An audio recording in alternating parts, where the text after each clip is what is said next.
After talking to other members of staff who had reduced their hours due to family commitments, I decided to go to HR and ask after my second baby was born if I could reduce my hours. So I don't work Fridays now, which works very well for me because it means I have time at home with my children, plus it helps with childcare costs.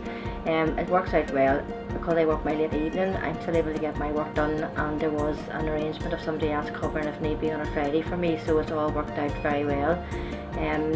I think the college is very good at the whole work-life balance because it allows you to have more time with your children but you're still doing your work effectively, and if there is cover needed if you aren't going to be at your desk, they're very good at making sure there's somebody there to help out.